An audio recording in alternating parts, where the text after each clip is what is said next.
Good afternoon, everybody. Welcome back to 22 Panels. And returning for the third time, which I can't believe I'm saying that, is Beto Hernandez. How's it going? It's going all right. It's all It's right. going all right. I need to start with, I forgot to email you. I watched Good Humor Man Oh, and I loved it. I loved it. And I watched the other one that I can't remember the what is the one with the monsters on the island? You and Natalia recommended it last time too. And I so actually watched that like literally the same afternoon.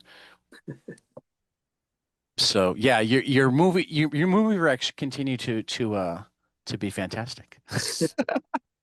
yeah, it's the Good Humor Man's. Once people discover it, it's going to be I had to find it on YouTube. I'm really right. really frustrated that it's not like readily available because it Yeah. was like to manage to put such a it's like a screwball comedy and a noir all at once. Mhm, Only mhm. you don't realize it's a noir until you're like halfway through it and you're like, "Oh wow." I don't know. Maybe it's not in the circulation because Marvel owns the name now. So Captain Do they? Marvel, yeah, Marvel owns Oh, Captain Marvel, oh, the name. So we're looking at in the movie. We're looking at the real Captain Marvel, right? But that's right. that's old. They have to change it to Shazam. All right. Yeah. All Well, anyway. right. Yeah, yeah. So the new book is it Lovers and Haters? I have it right here. And I did like the upside of the fact that we had our time zones mixed up is like since I logged in at 2 o'clock my time and went, he's not here. Oh, did he mean 2 o'clock his time? I got to finish my reread. I'd read it all in single issue forms, but I hadn't read it in the Collection. collection. And like one of the first times we talked, I talked to you about how like you were so serious early on, and Jaime less so, and he had gotten serious, and you had your characters get older and sillier. Um, this it's like one part soap opera, one part I don't even know what, except that it's fun and I love it. Where do you for those who haven't read it yet or didn't read that Fritz who was a therapist and became a movie star now is an international sensation movie star so that like everybody under the sun is imitating her. Like how does that progression happen? What, what? Yeah, Part of it, sorry. well, just part of it was what I kind of started with the idea is that my characters started to look the same after a while. Right. I was creating new characters for certain scenes. That's what I do. I need certain characters to do something that the other ones can't. So I started making new characters, but it tended to start to look the same. So I started the gimmick of, oh well, that's her cousin or that's her sister or that's, and then I thought, no, that's pushing it. So I just go, oh, it's cosmetic advancements. That I just went crazy with that, and I thought, you know what, if you can watch these documentaries on YouTube, on TV, the Learning Channel and stuff. I think it's all about the craziness of plastic surgery these days. Like it's just gone completely nuts. And I thought, well, it's nuts enough, but what if it was non-invasive? What if it wasn't with a scalpel? Because Right. that's one of the reasons people don't go to the doctor. They don't want to get a shot. They don't want to Right. get the prick, a finger prick. It's simple as that. Right. They don't want to do that. So Right. they'll put it off unless they get, you have to. So I thought, yeah, like this plastic surgery or cosmetic surgery or whatever you want to call it, that would go crazy if it was non-invasive. It would be a bazillion trillion dollar industry. Everybody would just start, instead of this surrogate stuff, they would just start transforming their body through chemicals, and I thought, and the simple beginnings would be strippers, just distorting their bodies. That's to me, that's sort of where they came from. I, Makes perfect. I mean, it both makes perfect sense, and it's like, yeah, uh, Yeah, it's hard to sell. Let me tell you. uh, yeah, yeah.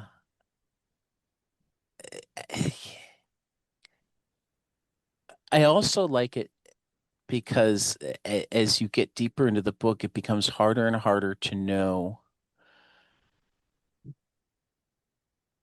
what's real and what's not. I mean, Mm, you've got the plastic, well, the non-invasive plastic yeah. surgery, whatever Mhm. aspect of it, but like they're the ones that claimed that they were Fritz's kids. You have hints now that maybe she does have a kid, but it was through a surrogate. All of Mm, this is stuff that we didn't have on screen. And by the way, spoiler for people silly enough that they're not reading Love and Rockets when it comes out and like we're waiting for the trade. I apologize. Um, yeah. well, not to you. I apologize to the listeners. I mean, I apologize to you if you didn't want me to spoil anything, but if you No, want me to change things, we edit it to the listeners. I'll apologize. you go ahead. Um, like first of all, in your head, what's happening? Does she It's a have kids? Does she not have kids? She does. Those two Okay. girls are hers, but Okay. she's just selfish. She doesn't care about them. She just Okay. they're there. I mean, she likes the second daughter that she didn't know she had because she didn't, but she's she's in fierce competition with the first daughter about an exploitation area. And so I just wanted to play with that, as in she doesn't even care that her daughter's in porn and all this stuff. It's just that she's competition. It Right. doesn't matter. So that's playing in the psychology angle of it. Right. Now, And good. did I like miss her having kids, or was that something that you added in when? Oh, I see. I see. You know what? That Yeah, story, from like a continuity standpoint, like. what we're talking about isn't in this collection. I Well, I just know did. it's not in this collection, but I've read all of your work multiple times, and also in so many different orders that like I can have completely forgotten something. I just don't remember her having the kids. No, no. The Um, first this collection here introduces her daughter, the one that right, she's known about, but just completely ignored, and in her raising, because she was right, busy making movies and stuff. So the girl lived with her mom, so she's very resentful of her, and then she becomes her mom, literally, physically, literally, and so that freaks Fritz out, and that's what that's about. That right, is about. right. We haven't introduced the mystery twin of the girl because nobody knew about her, and that didn't fit in the book. So I Okay, have an so entire that's collection that's about that half, the other half of the book, the story. oh, I am so looking. I mean, because like I know you may remember we have a not quite weekly because there are lives and it's hard to get all of us together weekly, but we've been reading through Love and Rockets issue by issue for the podcast, and we just Yeah. started volume two after getting through all of the stuff you guys did in between the volumes. Mm. Well, not quite all of it. We're not done with your stuff because you did a lot more than Jaime did during the years in between the two volumes. And we like to talk about both of you at the same time. We haven't That's given fun. you your own episodes yet. One day we're going to have to. All right, that's That's the fine. advantage of being more. So I'm looking forward to like getting because most of your later work I've only read as it came out and then reread as the collections came out. Mm-hmm. So like it's not as ingrained in my head yet. But like I don't you got me on a weird day. Um, It's always a weird day. that's true. But well, and like it's also weird to having been having like recently read Human Dystrophism and um Poison River, and then the beginnings of Luma in America and whatnot, and now be reading this and like knowing that they're the same characters, knowing that there's a through line, knowing that it all does tie together. And when I read it in real time, I didn't even realize that we were like going from this Mm. much more serious, grounded to it. And I wonder, is it just you having fun? Is it commentary on the world? I mean, because there's an element of it where it's like, oh, this is like Love and Rockets for the TikTok generation. This is Love and Rockets for the, we've Mhm. got 1,000 different Fritzes because we don't have superstars anymore. We have superstars to their select group of viewers that are Yeah. completely unknown to everybody else. Sure. Yeah. That's. I mean, a character like Fritz would never be a really popular Kardashian type person. No, Right. too crazy. So she's a cult character that, but now we have cult people that are just have millions of followers, but nobody, the rest of the world doesn't know about them. I'm Right. hearing about influencers that, die every day. And I go, I never heard of this person. And they're rich and have so many followers. Right. Never even heard of them. But they're out there. Everybody's out there. So, I mean, just in terms of real time, not real time, as I think about when, because this is from what, the end of news stories is when most of This these collection, came this out, was the collection. collection. This collection was, yeah, the annual was the last annual is most of the, Right. Right. and then a couple of what was it, Couple of psychodrama, volume four. yeah, and psychodrama illustrated. Psychodrama Illustrated, right? Yeah. So, like, you're at the cutting edge of this. At least, I mean, I'm younger than you, and I feel like I'm just getting the idea. Not a lot younger than you. My daughter just got married. Yours is younger than mine, so Mhm. Mhm. So, but how what's the I'm trying to figure out what I'm asking. What's the research or the like? How are you tapped into? Oh, this is because that's something that like a lot of people our ages like are only aware that they're influencers when one of them dies, and they're like, well, what's an influencer? Right.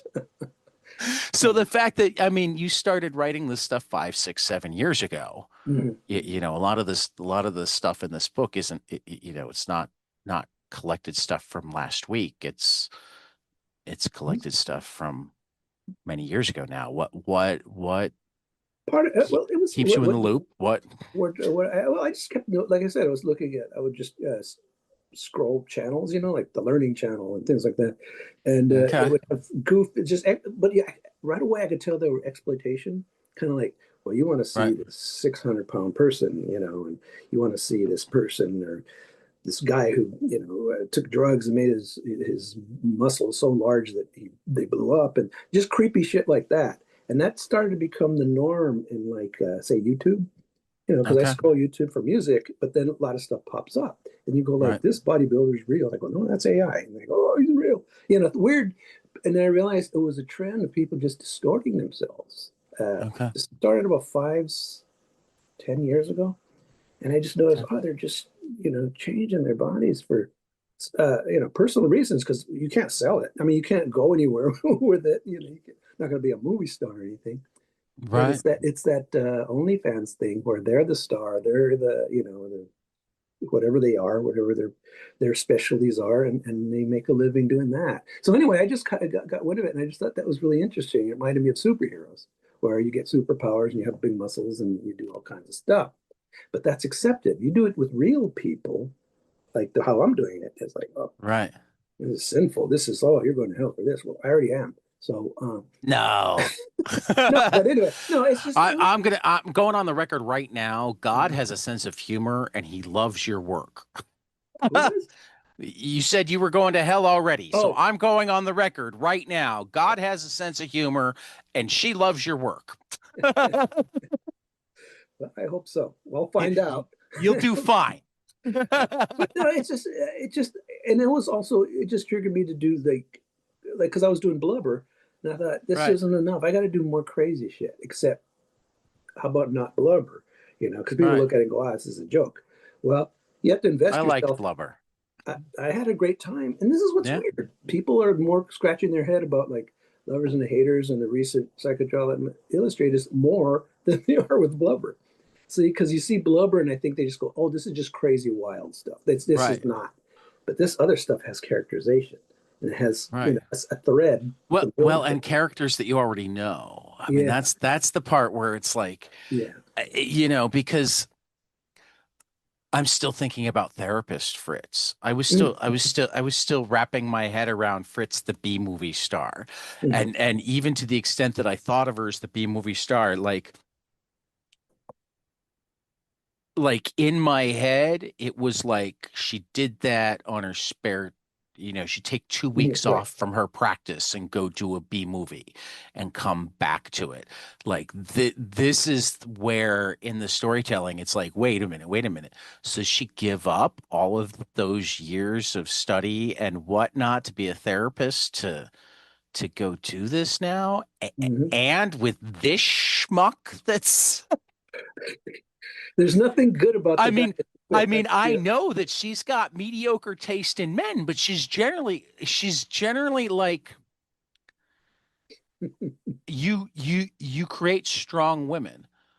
So like even when they have bad taste in men, that they're generally not led around by the men. So I mean, there's and like if you've already addressed it in the comics, don't remind me because I'll get to it again. And Mhm. if it's still coming, then I can't wait. Like I keep waiting for him to like get his, it feels like she's in some sort of thrall to him that like this is the occasionally gun-toting in the most uncomfortable way possible badass Fritz. I Mhm. mean, the somehow heir apparent to hammer carrying Luba, even though they didn't meet until what Luba was in her 30s and Yeah, probably. Fritz was Yeah. in her mid to late 20s. Fritz was already a doctor when they met.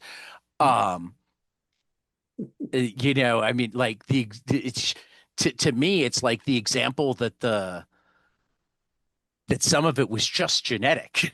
Mhm. Yeah. Oh, it's a hereditary in some people. Yeah. Just Right, the right. That the pattern of thinking. badassery is just completely genetic between Yeah. them. In their case, yeah, yeah. But also, So, well, anyway, just yeah, to say, yeah, Fritz is just basically, she's with the worst guy in the world because she doesn't right, deserve better. She doesn't feel she deserves better. She knows that she's the one that they look at as like, well, she's the cool one. And this guy's just right, a stepper, and the guy hates it, and he doesn't want to be that. right. But yeah, but he gets to sleep with it. He's like most guys. Oh man, she doesn't treat me well. Don't you sleep with her? Yeah. So I like to make fun of guys that way. Yo, you do, you do. Yeah. Um, yeah, I just, yeah, like it is some of the weirdest. I keep using that word. I feel like 10 years from now, when you're on to whatever comes next, when Fritz shows up the way Luba shows up now, and you're writing more about Killer, um, and the whole story is there, it's going to be one of your masterpieces. But I'm still looking at it and going, "Oh God, what are you doing to my friend?" Well, just make just it's there's only a couple of books left about that subject, so it'll Right, start leaning toward different characters and different stuff. exactly. Right now, this is so loaded with all this crazy stuff that it's taken Right, a while to get through it. yeah. Um, Well, and you still do some other stuff. I loved Roy. Oh, thank you. Yeah. So hat tip to Natalia too. You guys were among the two of you together, by the way, among my favorite guests, and we get Thank you. We get many compliments on that episode, at least from the handful of people that know me and also listen, because you guys were just adorable. Thanks. Thank you. I haven't thought of myself as adorable ever. So, Well, as a dad with your daughter there, oh, adorable but definitely came through. Like every once in a while you see, I hope that every once in a while people see it with me and my kids. Like you just look at people interacting with their kids and you go, okay, no idea what you did, and I'm certain there were ups and downs, but you clearly did a good job because people just don't have this rapport with their kids without managing to do well. And I guess uh, uh, I started thinking about that because I was still like going over what you were talking about Fritz in terms of like knowing that she has kids but just completely ignoring them. That's so not you as a father, very no, clearly. What's it like?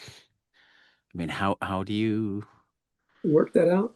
Yeah. Yeah, because remember, Maria was the same way. Luba's Oh yeah. mother was the same way. She was actually more brutal about it. Some of the most disturbing strips you've ever written are when Fritz and Petra were young Oh, and Maria was passed out in her room or not present at all. yeah, yeah. That was just I decided to well because there's I can't make all the characters me, Right. No, I but understand.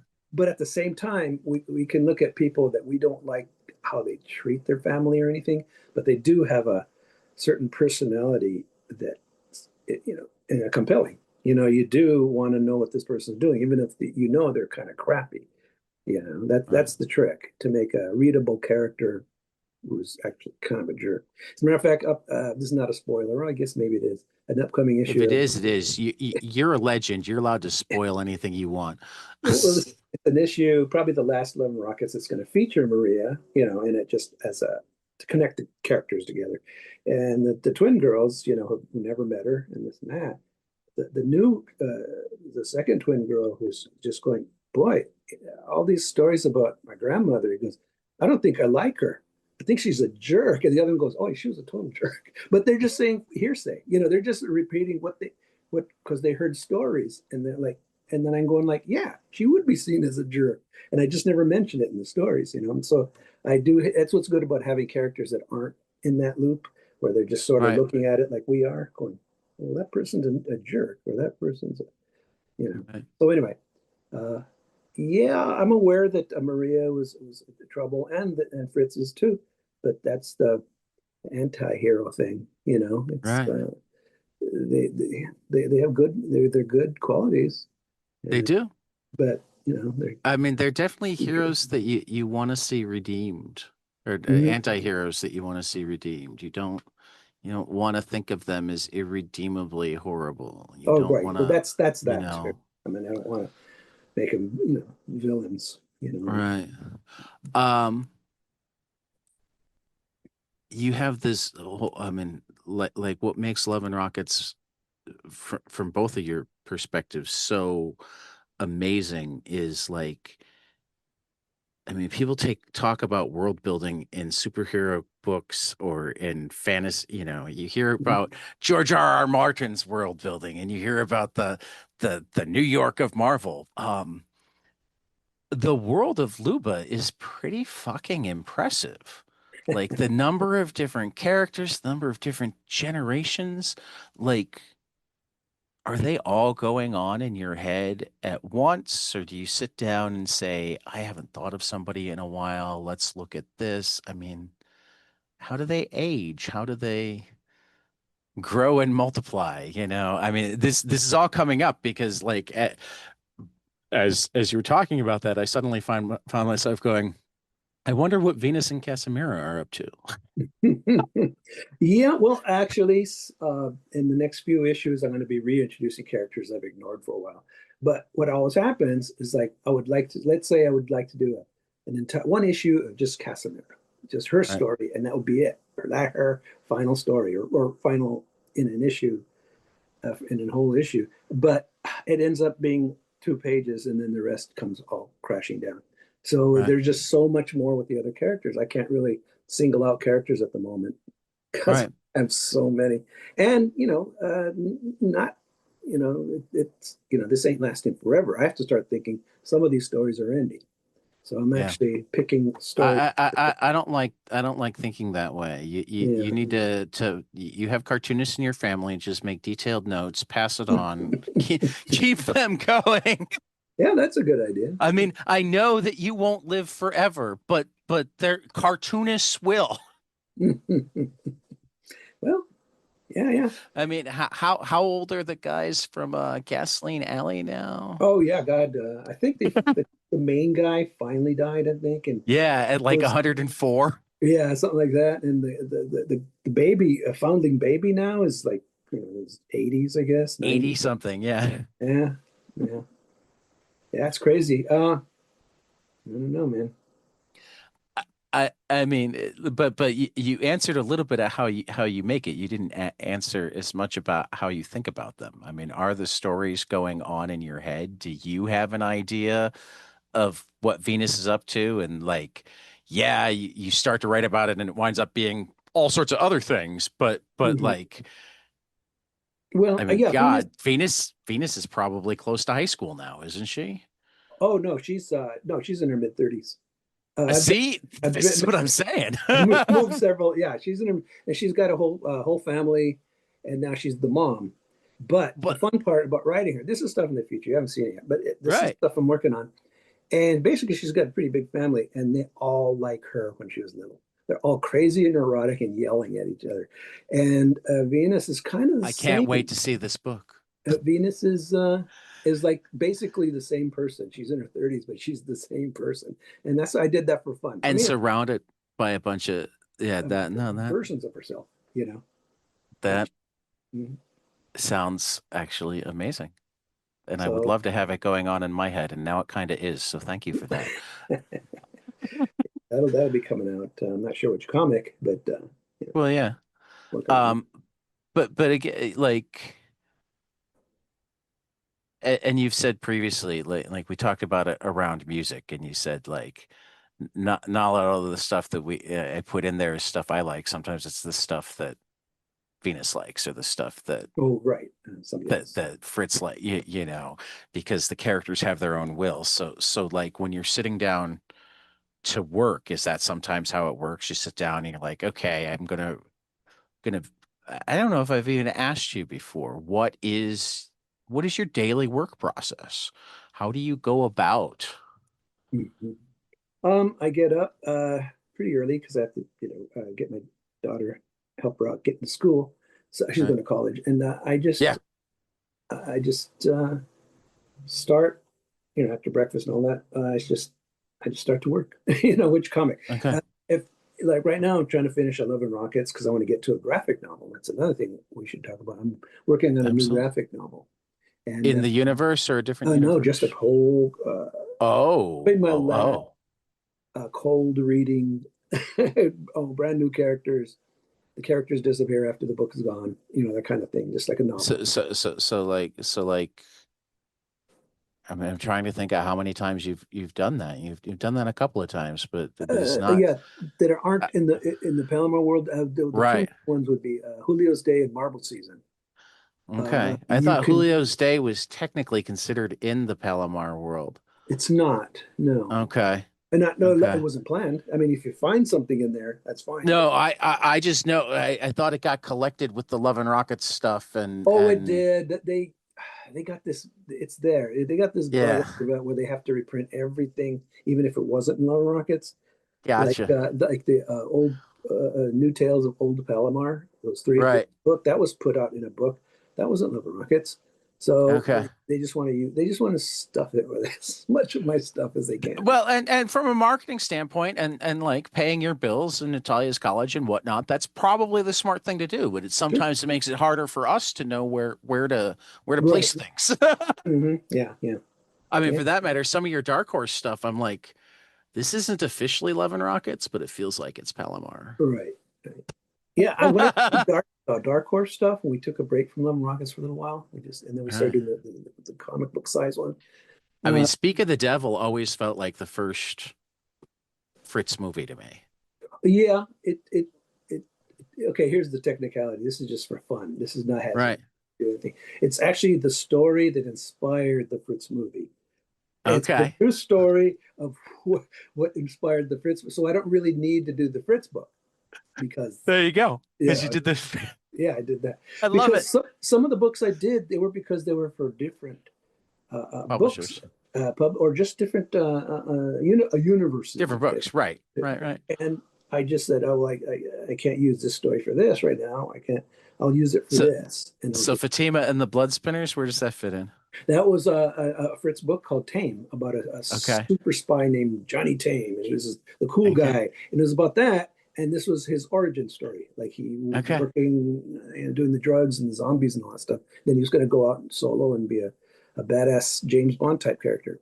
Well, I threw that out and just changed it into this adventure story for as a woman. You Uh, that know, suddenly reminded me when when we were reading Venus stories in the book club, we noticed that you were plugging Grip in in the music shop a lot. that's right. It was terrible. And then when I have Venus looking at the comic, and obviously it's an adult comic, Right. and that was pushing it. I used to push it quite a bit in those days with the kids and the stories. I look at it going, "Oh, why did I do that? That looks too bad." But Well, but it's also real. yeah, I don't mind that part. That it's real. This is what kids are doing. But not everybody takes it that way.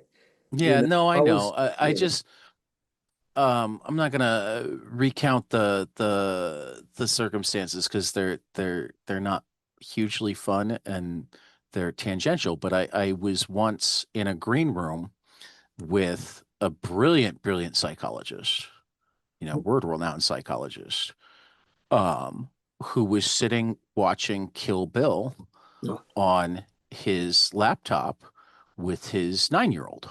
9-year-old now. Hmm. Well, and he got asked about it, but by one of the other people in the green room. And he's like, no, see, I know my son. And I know that he knows the difference between pretend violence and real violence. And what's more is we're watching it together. So if he has moments where he doesn't understand the difference between pretend violence or real violence, or if he has questions that he wants to ask me, he can. What's more is, he's a young black boy. Unfortunately, there will probably be violence on around his life. I don't want him to ever be afraid to talk to me about it. Right. You, And you know, and that's always sunk into me because I I I already had kids at the time. Um and some of them were even at the age where like they were starting to like the movies that some parents would go, "Oh my God, there's a nude scene. They can't possibly watch it." And I'm sitting there going, I mean, I watched Love Actually with my daughter when she was probably younger than most parents would have been comfortable because of the simulated. I'm sitting there going, she's gonna have sex in her life. mm, I actually kind of don't want to imagine a life where she never has sex. That seems kind of mean. So mm, so I don't want her to feel like this is taboo. I want right. her to feel like this is something that's open to talk about. So like in some senses, the your parents have gone back and forth on how they've talked about it. I've always kind of appreciated that part of Love and Rockets that you Oh, showed kids that were very much like kids and interested in learning about the things that they may. I mean, that was back when like that's one of the reasons I have so much trouble with Fritz now because Fritz then was a brilliant aunt. mm, She was sitting there going, "Yeah, Venus, she doesn't want to talk about it because she's scared, blah blah blah." But and then she'd mm, talk about it with the girl. mm.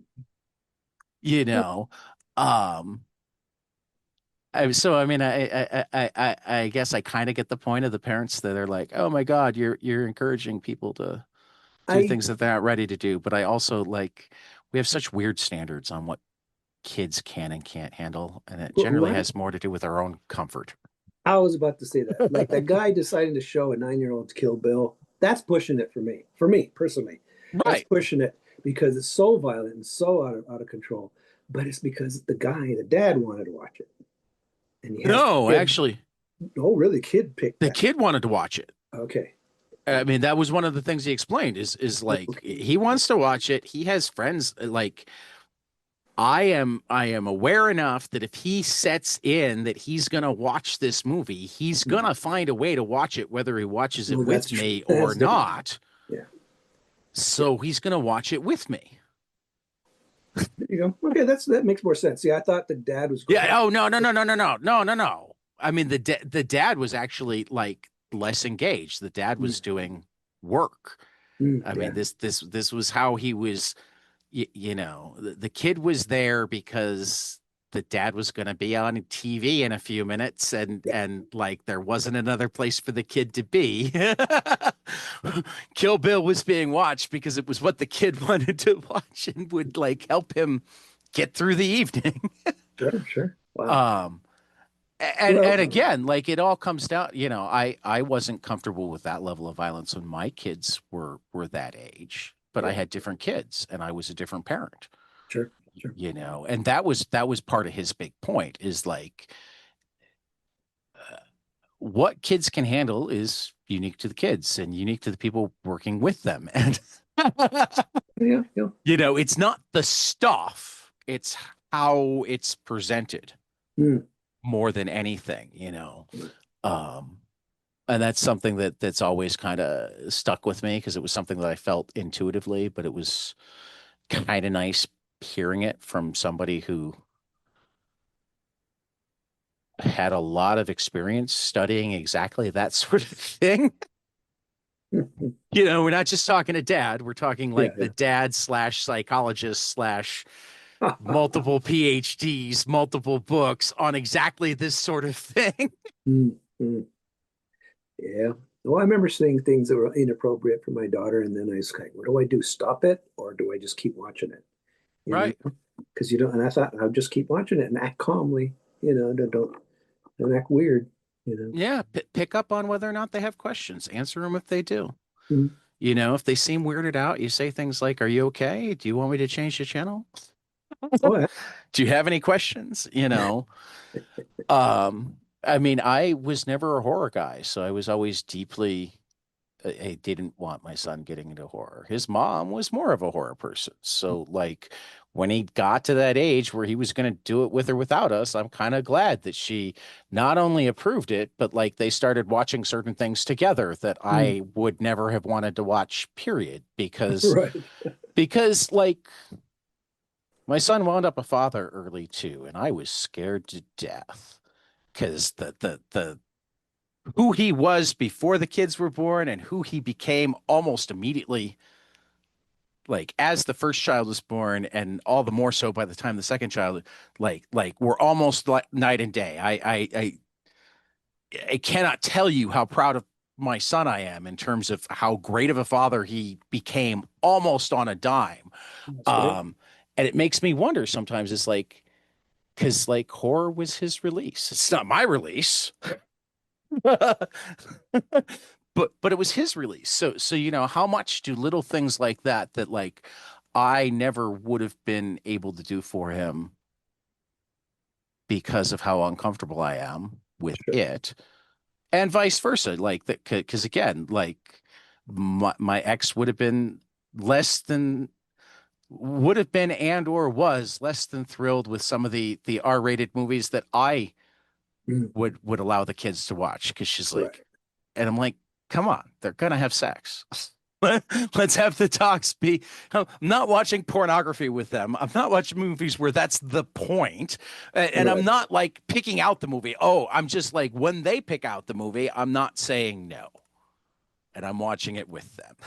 Mhm. And they both seem pretty rounded. So like we did lots of things wrong, but we must have done a few things right. And I feel like that was one of them. Um, Mhm. I don't know. I'm off on a weird tangent now, and I want to get back to your characters because they're so Oh, much more fun. well. um, you go back. I mean, as we've talked, and I'm thinking more about this story and what you were saying about Fritz certainly right now being just kind of a horrible person in this weird, horrible world. Like I realize that it has way more in common with a human dystrophism or a poison Mhm. river than you feel like when you're reading it, in part because you put it in this now segmented, everybody has their own media, like we're living in a sci-fi world. Mhm. You know? Um, but like the Venus stories, some of the Casimir stories, e- even some of the hard times during that shift to America, like those stories are almost unequivocally hopeful, and not all the people are always good. Luba has her ups and downs. Ophelia has way more ups than downs. That sort of thing. Um, how do you feel when you're making the different types of stories? Do you ever have a story where you get in there going, God, this is painful to draw. I need to go do something else. I mean, does a blubber come out of you're working on a really hard thing over here and it's like I need to do something silly? I mean, It how does could that be. work?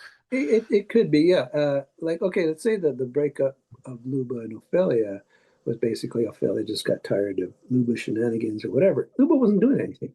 Ophelia Right, just saw everything as, oh, you're doing this, you're the worst, and this and that. And right, Luba's like, oh, screw you, and this and that. So they just basically they just lived together too long. They right, should be apart. So that was that. But as far as yeah, like.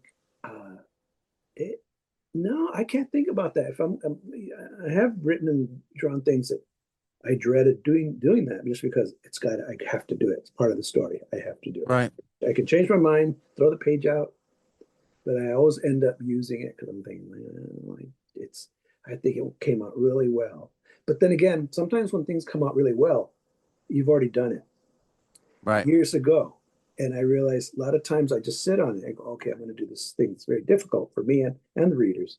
Then I stopped, but I let it sit because I want to remember, oh, that happened in this story, or that happened something similar in this story. And that affected readers as in, oh, there was a surprise. Well, after a while, you're not going to be surprised by that stuff after a while. You're going right, to be, oh, here's another Gilbert Hernandez twist on some crazy violence or something. That's right, okay, but it's not where I want to continue right. to be recognized for, just partly, but not the main thing. And that's why this new graphic novel is just going to be about young people and no weird stuff going on other than What can you tell us about the new graphic novel? simply it's a more like a Marvel. Okay, it's across. It'll be like Marvel season and Julio's Day, mostly Marvel season, except it's during. I did a couple of stories in Human Psychodrama Illustrated that kind of were on the same subject. That was about building the wall, and Mexico and U.S. Well, now the ice problem, I'm Okay, going to deal with that, how the characters okay, are dealing with ice, but as a mysterious alien force. I mean, it's still ice, but they see right, it as like, who are these people dressed like this, and who's doing this, and why are they doing it to us? They don't know. These are kids, and right, but the adults are trying to scramble, go like, oh, we have to go here, take the papers over here and over here because he was arrested and the kids don't know what any of this means. So anyway, that's what the story's about. so you're working from a kid's perspective, Yeah, on but otherwise, oh, that's brilliant. I can't wait to see this. yeah, I'm just actually looking for a publisher and then just get going on it because I got time. I finished last two issues of Roy and Right. Living Rockets. I'm finishing, so actually I have a couple of months free. So I'm So thinking, let me try to. right. So you said Love and Rockets is finishing. Does that mean that we're hitting another Love and Rockets hiatus, or does it just mean you're No, ahead no, of no. I meant Jaime? the issue. I just meant the issue. Okay. I just wanted to But yeah, make it's certain. true. No, no, no, no. I just finished it. And, I mean, because I can imagine just from what I've heard, I can imagine you being multiple issues ahead of Jaime in terms of Love and Rockets content. sort of some things, yeah. But Um, so talk to me about what's most fun or hardest to create or draw? Do you script on the page? Do you write ahead of time? I mean, what kind of stories make you love to be at work, and what kinds of stories make you go, "Why did I choose this career again?" Well, I haven't felt that way in a while. I used to feel that once in a That's while. good. You know, it was just on my Right. shoulders. And now it's more like I'm just going to draw the characters I feel like drawing and then put a story to them. I mean, it's Okay. literally that, you know. I haven't done this character and I haven't emphasized this part of their life. So I'll start with there. It can change, Okay. but it's mostly just, well, I haven't drawn them in the snow for a while. And then I come up with a story about them being in the snow. But you have to Okay. come up with all the details to make it so, you know. So anyway, that's I these days I sketch out the outline border and then I just start to make squares and sometimes I'll use scratch paper and plan it out that way, you know, just Right. thumbnails and then put a little bit of dialogue on it. And then I'll start on the paper and then put the dialogue on the borders. And that's how pretty much so I don't forget dialogue. And Right. sometimes I'm doing a drawing and I have the characters and I put the dialogue above their head and I realize I got to write over this dialogue. So sometimes I'm doing double duty, whereas it's pencil the dialogue, and then I got to straighten it out. And I got to know which Right. words are what. And that's my own fault though. That's because I'm lazy. I just don't make them separate. You know, put the Well, dialogue here and then. I think we can call you a lot of things, but lazy doesn't seem like one of them. I Well, mean, you're both prolific for a long time, and like you're doing all of the jobs. You yeah, pencil, you ink, you write, you letter, you answer your letters pages. You still have a letters page. not lately, but Well, you know what I mean. mm-hmm. You take time out to talk to me for an hour every 6 months or so. That sort of thing. Lazy doesn't strike me as a good word for you. You make choices. People make choices. That's allowed. Not automatically lazy. Um, wow. Where where do you see things going next? I mean, again, it's been this Fritz heavy run of both Love and Rockets and Psychodrama Illustrated. Um, I mean, I don't want you to spoil the ending, though. Please have her redeemed in some way. I don't want to wind up hating Fritz, you know. she Like I worried for a little bit with Luba. Like Luba mhm. coming to America, like when she was having her daughters leave and just acting like she didn't care. I'm like, no, please. You've always been a mediocre parent, but I was willing to toss that up to you being young and having way too much on your shoulders, and you worked at it, and you were trying to also, but no. Well, well, I mean, you're if you haven't noticed, your characters bring out a very, very emotional reaction in me. oh, that's nice. Nice, I'm doing something. Uh, yeah, Luba. There was a period, and Jaime admits this about his own character, Hopi. There's a period where they had it too good as far as their characterizations were, and they started to get kind of unpleasant. You know, they Yeah, both and Luba got very unpleasant, and I just yeah, stopped it. She's just becoming the bad guy now. Now she's going to be right, stuck with this, and I go, that's not who Luba is. So right, I pulled back and I just made it that she was basically just immature. We'd never seen right, that part of her, but it came out when her ex-husband Kamal, the guy, the burn guy, was going to right, leave her and stuff. So she just started to freak out, but like a child, you know. And right. so I was able to wrap bring that back down, and now she's just kind of her age, you know. I mean, she's in her 60s, 70s, and she's just kind of just work. She's just around. That's why Ah, there's no she's Luba she's story. still a she's still a badass in her It's 60s, Luba. 70s. She still runs the Yeah, show, but she's just not in your face and right. yelling at you and that kind of stuff. Oh, maybe there will be a story coming up. Who knows? That Yeah, calls for it. I don't know. yeah, But Fritz, she's gonna kind of clear up herself, but she doesn't know how to be a good person because she's not a bad person. She doesn't know what kind of person she is. She's just so indulgent and so jealous of her sister and her daughter now that she just will do anything to get the attention from them. Like Fritz is 50, but she acts like she's 25. Right. Dresses away and everything because she can. She's Right. that person. But uh, it's she's not a bad person. She's just unthinking, I don't want to say uncaring, but she just doesn't think that being so indulgent is hurting people. Like, oh, I just love myself. I'm great, Right. and she doesn't know that how much that hurts people. Well, I also think that she doesn't always realize that to me, her actions are actually screaming, I don't love myself. Right, right. In a As way. great of a therapist as she sometimes was, as is so often the case, like Hmm. she needs her own therapist because just because you can help other people doesn't mean you can actually like be self-reflective enough to help yourself without somebody to talk to. Sure, sure. I know. I've heard that a lot of therapists have therapists. Most therapists have therapists, Yeah, at yeah, least most of the ones I know. yeah. That's right. It's actually encouraged, um, because they have to deal with not only their own stuff, but often some heavy stuff from their clients. So like to be able to do it all themselves is like asking for a level of superpower that isn't really fair to ask of people. Well, for me, the Fritz thing with her becoming a therapist, it was the same reason so many women become strippers and such, is to control. Yeah, She loves to control people, but like I said, she doesn't really realize that about herself. She just right, loved the control. She just loved, and after a while, she got turned on off by it because people were so emotional because they're telling right, their private lives and they're telling all the right. stuff, and they got, and it just wore her out. She goes, "It's this is not about me anymore." So Okay. she quit therapy to be a B movie star because she knows people See, will look at her.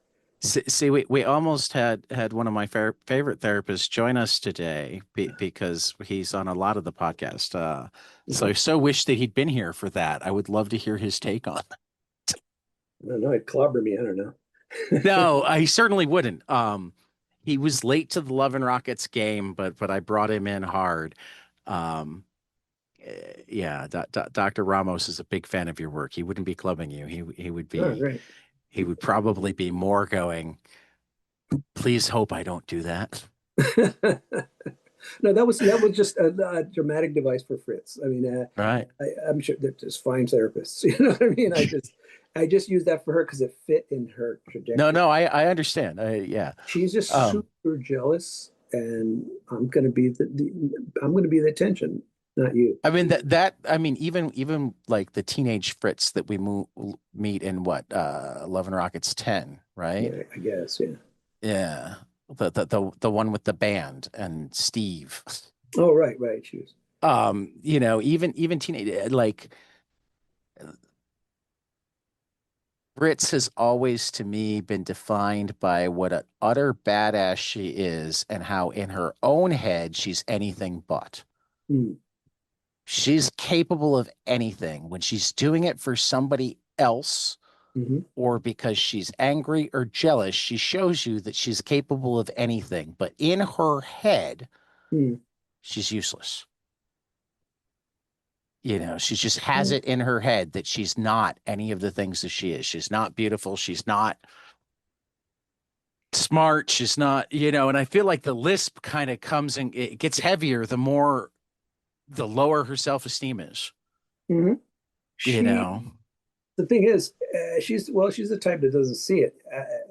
Also, that's where neurosis comes in. She, she's plenty attractive, but she doesn't think she is. She thinks her sister is. She's, Right. she's got a genius IQ up the roof. Her sister doesn't, but Right. it doesn't matter to her because she was born with it. So a lot Right. of times, if you'll notice, a lot of people, athletes, good-looking men, good-looking women, they're born that way. So it's not an issue for them. They're used to being looked at. They're used to being, oh, look at that person. Or I used to know guys that were like all those guys in middle school and stuff. We were like, oh man, the girls don't look at us and stuff. And these guys, there would be one guy that all the girls liked, and but Yeah. he didn't like it because he was still a boy. He was like, oh dudes, come on, let's go play ball, let's go play ball. And they go, oh, here comes somebody. We go she likes you. That's so and so, It- you know. Anyway, I it- just kind of played with that they're just that Fritz is actually, you know, attractive woman and right, desirable to a lot of men, but she doesn't see it. She's like, no, I got to go get that. I got to go grab her right, because right, it for her it just brings her more attention. It's all about right, attention. right. So, yeah. Um, okay. I have taken a big chunk of your time, Hmm. and I'm having a blast, but I'm also running out of good questions. So unless you have other things that you want to plug, I'm gonna shift into I got to get more recommendations from Beto stage of the conversation. Um, and before I get to the standard, tell me something you love that not enough people know about. I'm just going to ask for some movie recommendations because all the movie recommendations Okay. you have given me have been fantastic. What have you been watching lately? What was the last movie that? Random. We just watched a horror movie. It's brand new called Weapons. It's a Okay, brand I've new heard one. I've heard about this one. I mean, What for me? Because I've seen so many movies, so many horror movies. I'm not surprised at what happens anymore. You know, right, it depends on where they put it, where it's emphasized, what director's doing it, you know, and all that kind of stuff. So I just noticed that the technology and the science behind making movies now is more evident. It's more different now. They it look is. they look strange. They look like they're HD in this weird 3D way. They just have this weird look to it. The editing's weird. Uh, for me, and it's and all this stuff is going on. It's all like almost fan fiction now. Movies are like fan fiction. They're just so absurd and so wacky that they're throwing stuff in, but they're allowing themselves to do that.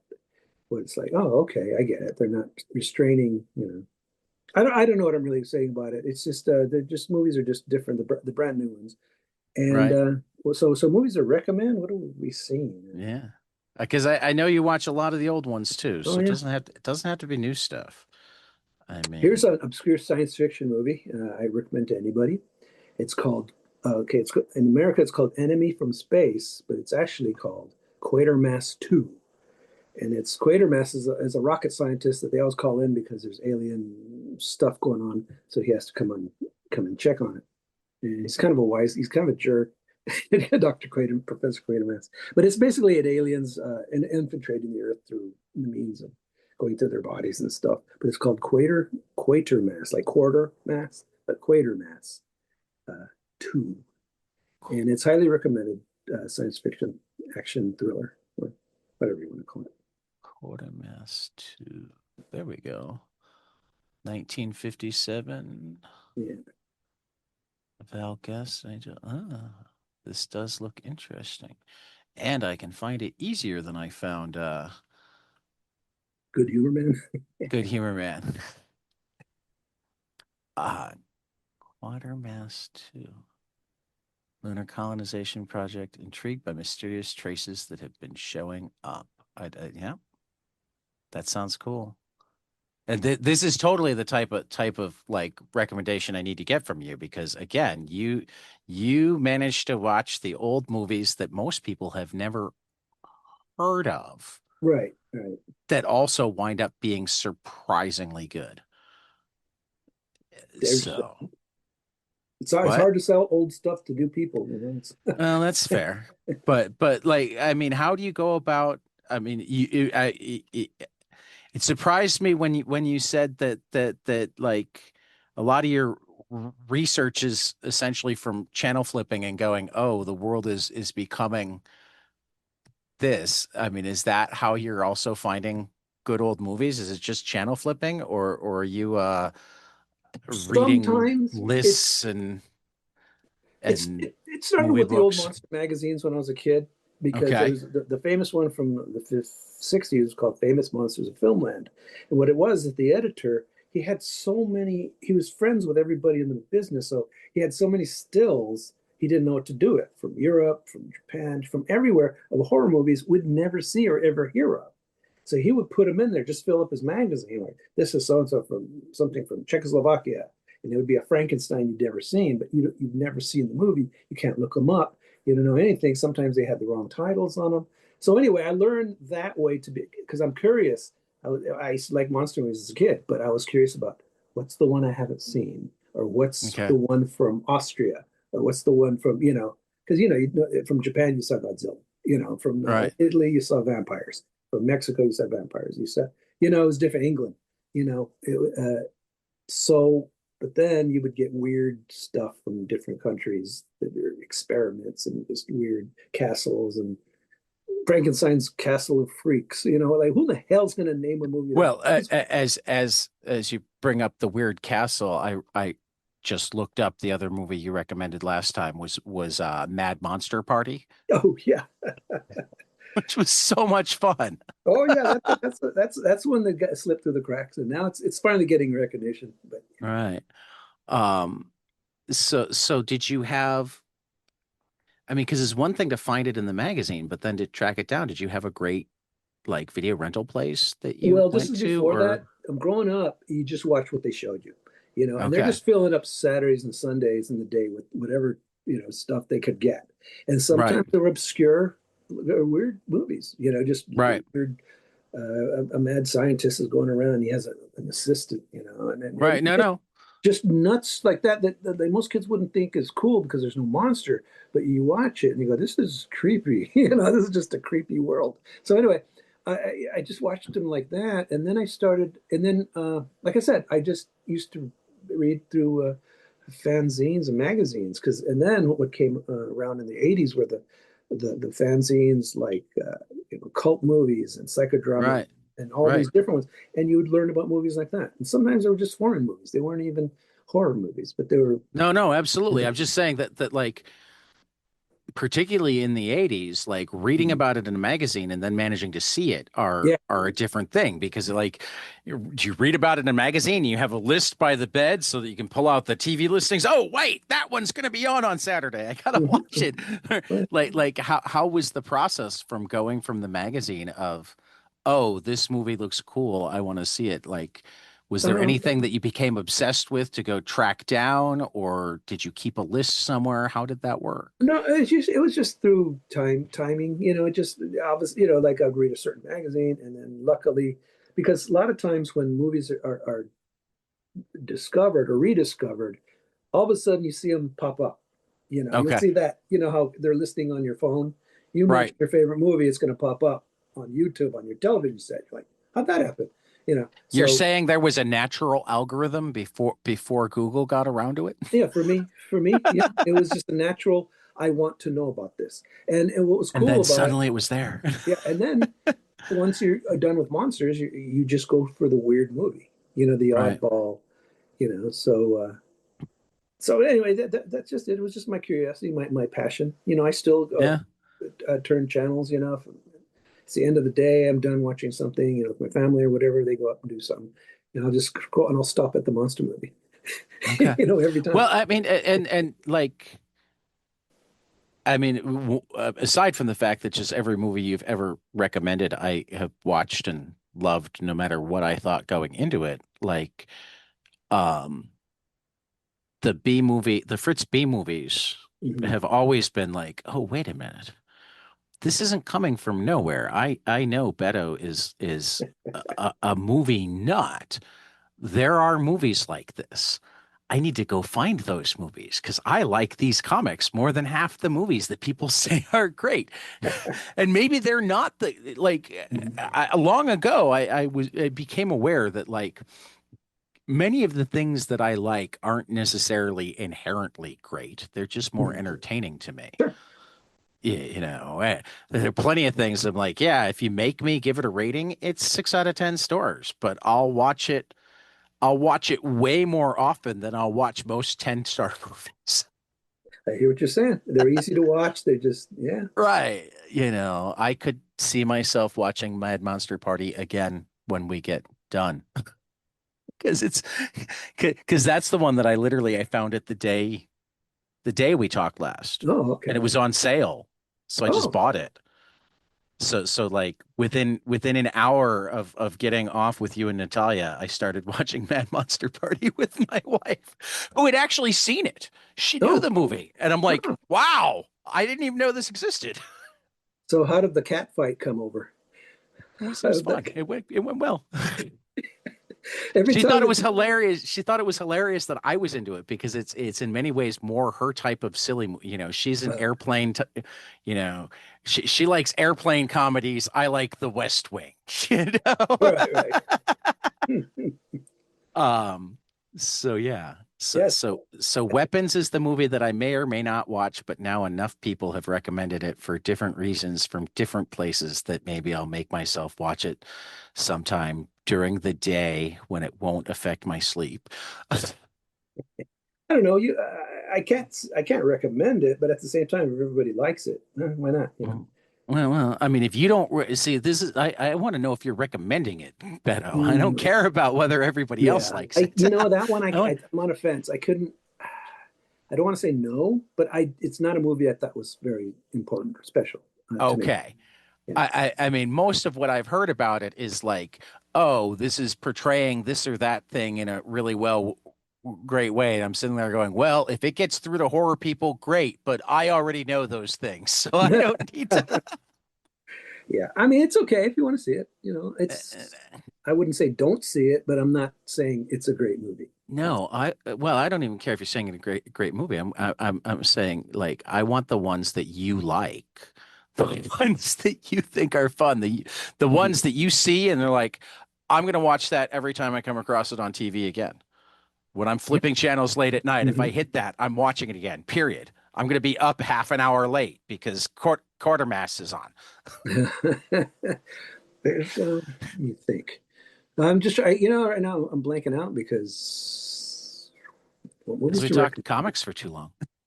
I put your head in the wrong space. Yeah. No, I'm sure that well, what it is, there's so many that trying to crowd out, trying to come into my mouth, and I can't think of any right now. Yeah, that happens with me in comics sometimes. Yeah, I just. As I read so many different books. Oh, I'm sure there's Uh, tons of movies too. then we'll shift gears. Tell me what you're listening to right now, Uh, because you've got great music taste too. oh, I just whatever shows up right now. I'm not listening to anything. I'm listening to music that a 60 years, 90, 68-year-old man listens to. Chapel Roan and and Haim. They're my favorite bands. So, and everybody else Okay, looks at me like I'm crazy, like, what? Those bands are terrible. And I go, no, I like them.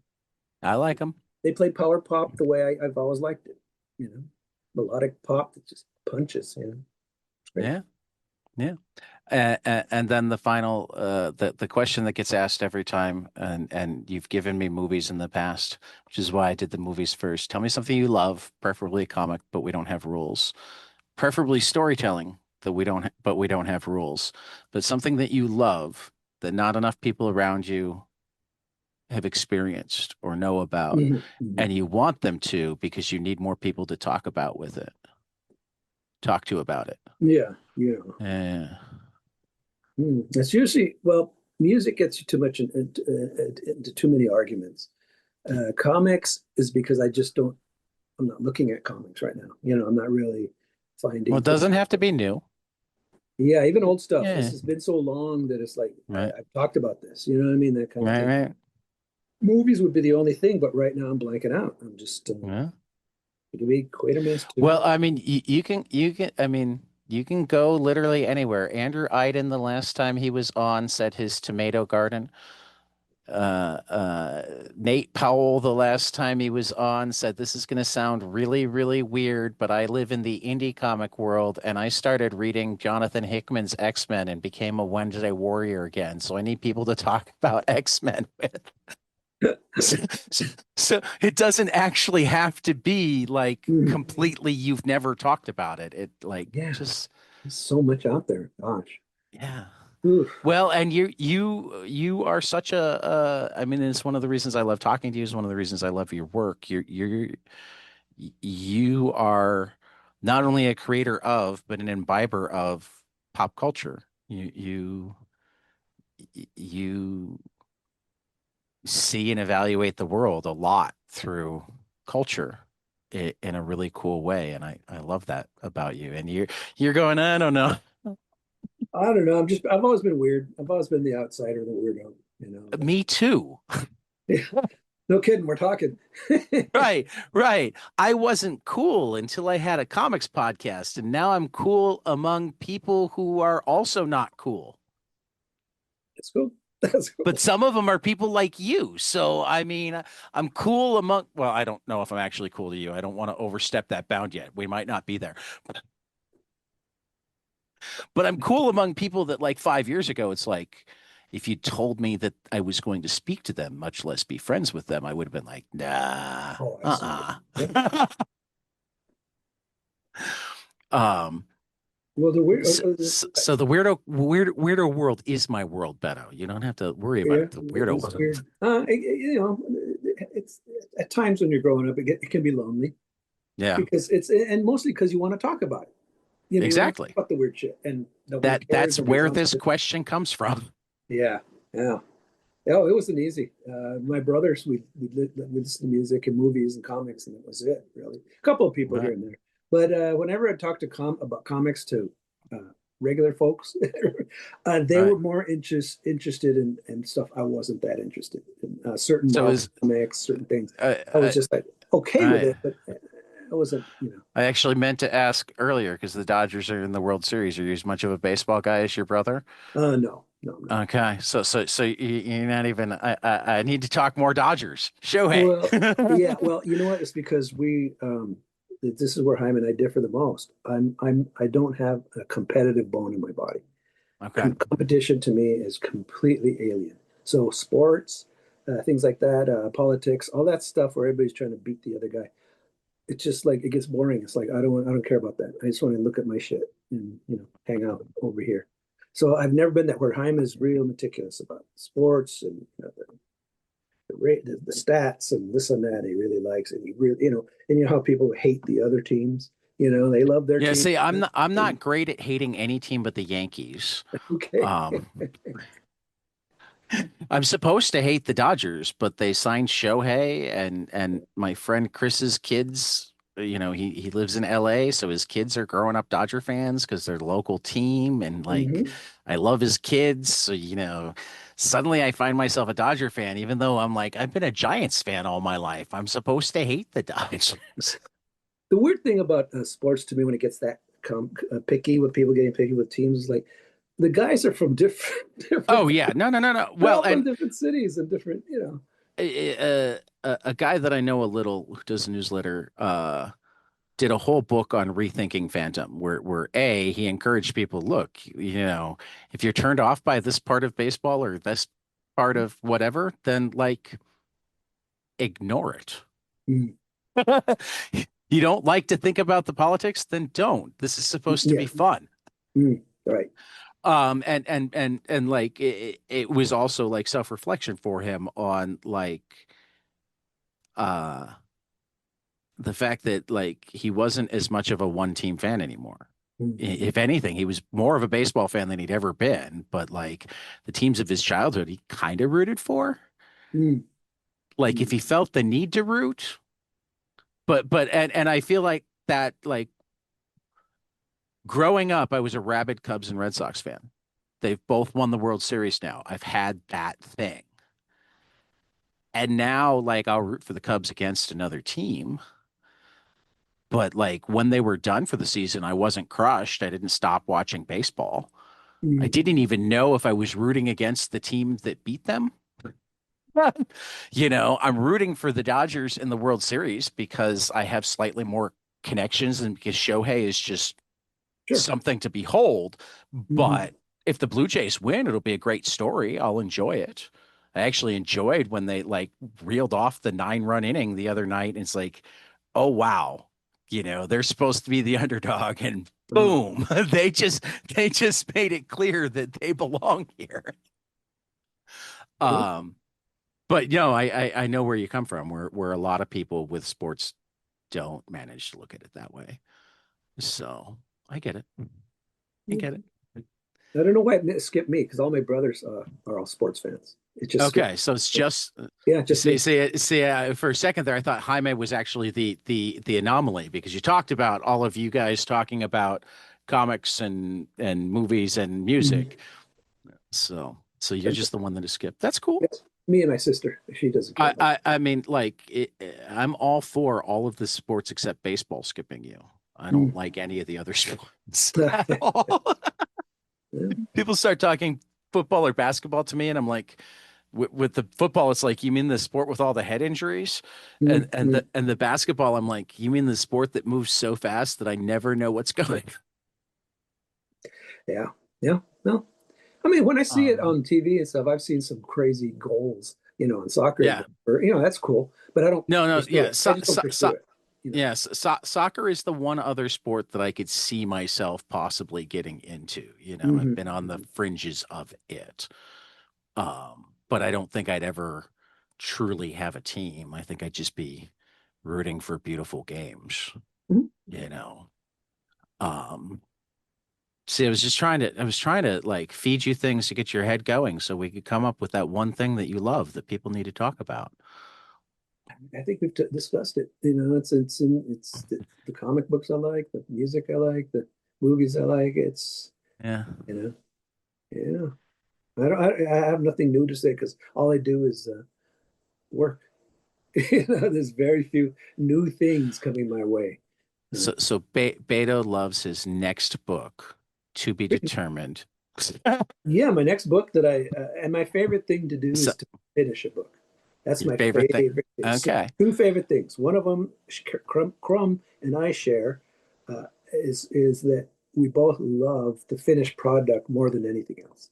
We love the Yeah. book itself. He could care less about gallery showings, and that's the same thing for me. I could care less about it. I'll sell my Yeah. artwork if I can. I don't want it.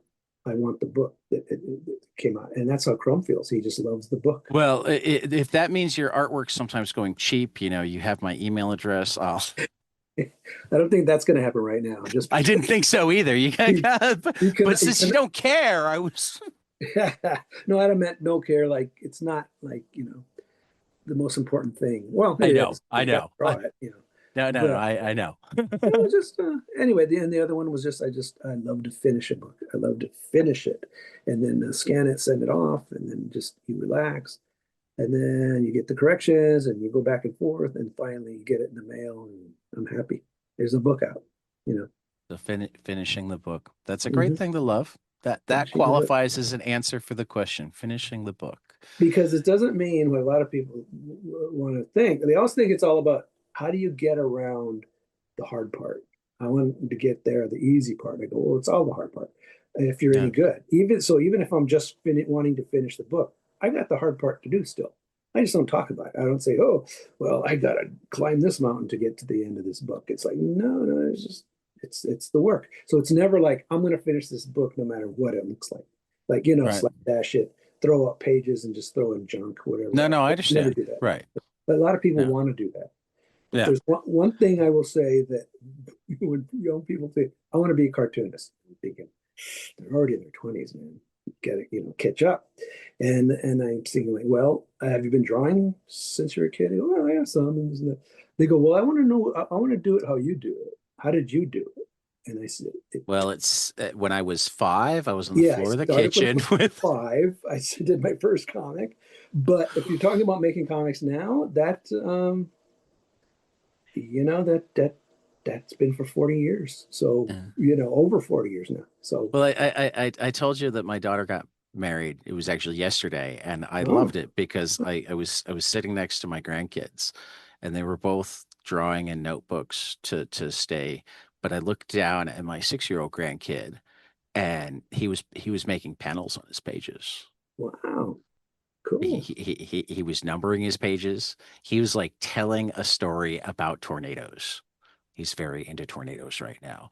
And I'm Wow. just sitting there going, see, you know, I mean, yeah, lots of people are, well, yeah, he draws lots of tornadoes, but they could also be raised. I'm like, yeah, no, that doesn't matter yet, Yeah. first of all. And second of all, like in good comics, things can sometimes be multiple things. That isn't absolutely a bug. It's the way Absolutely. his brain is working and putting it Mhm. onto the page that I'm like so excited. Yeah, he's going to move on to other things just because his brain Right, is activated. He wants to do right, this. That's great. right. Great.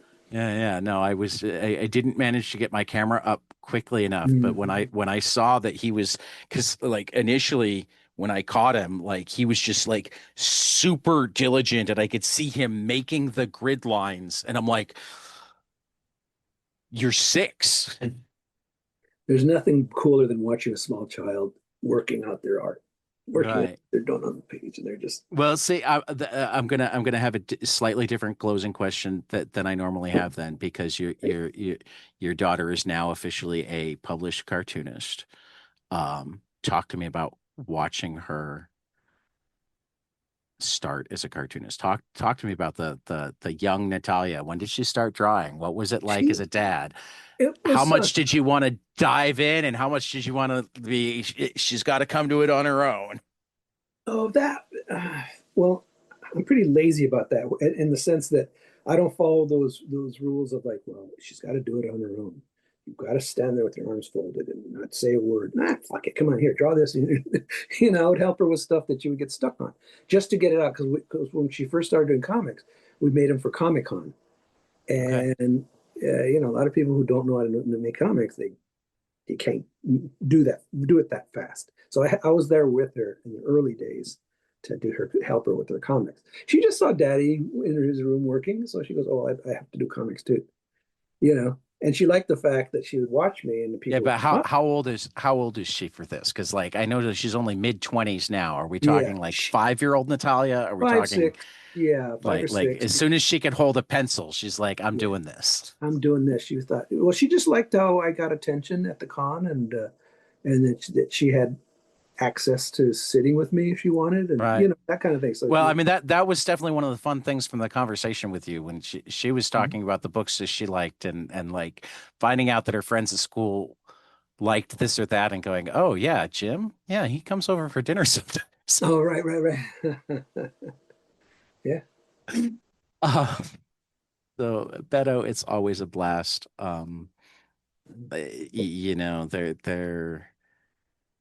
There aren't many people who have put the stamp on comics that you and your brother have, and I love that it's still going and that it's still relevant.